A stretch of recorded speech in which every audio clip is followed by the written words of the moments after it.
Good morning.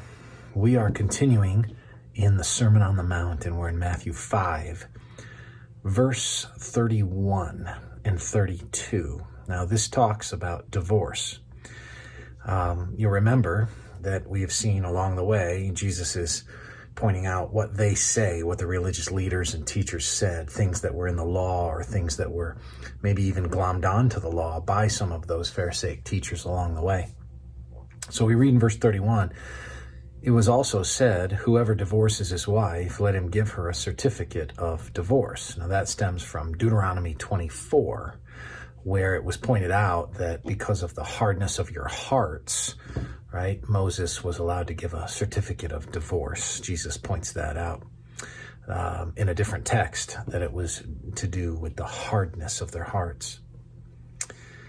Verse 32 says, "But I say to you that everyone who divorces his wife, except on the ground of sexual immorality, makes her commit adultery. And whoever marries a divorced woman commits adultery." Before we get into a little bit about divorce and so forth, I want to just, for this thought of the day, show you how this sits in its context and what that means for us as we think about divorce. Divorce is hard. Divorce is painful. Divorce is the kind of thing that changes relationships for the rest of our natural lives.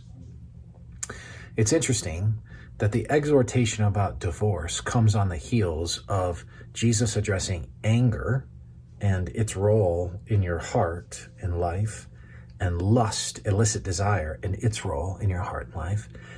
And then he addresses divorce, and then after this, he's going to address the value of the spoken word and how important an oath is.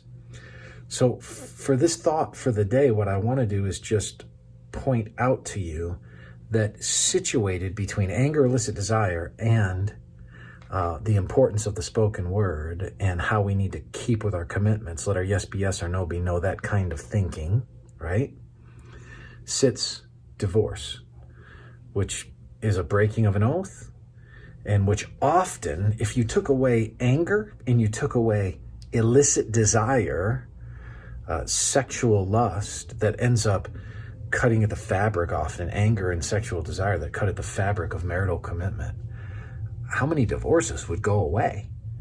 It doesn't mean every divorce would go away, but think of it. The occasion for so many would go away if we would be people who are in control of anger and illicit desire, and if we double down on the spoken word.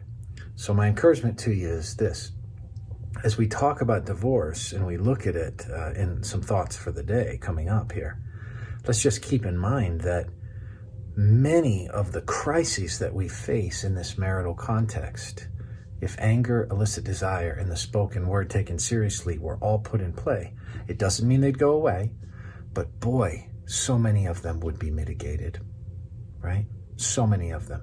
It's always hard when we have words about divorce because it's a sensitive subject. It hits a lot of lives. It hits half of American homes at least.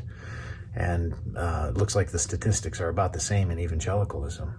So let's be gracious as we think about it over the next couple of days, but let's all recognize that if we can control our tongues, if we take seriously our words, if we can control desire, and we can control our anger, we would really have healthier and happier homes. May the Lord bless you today.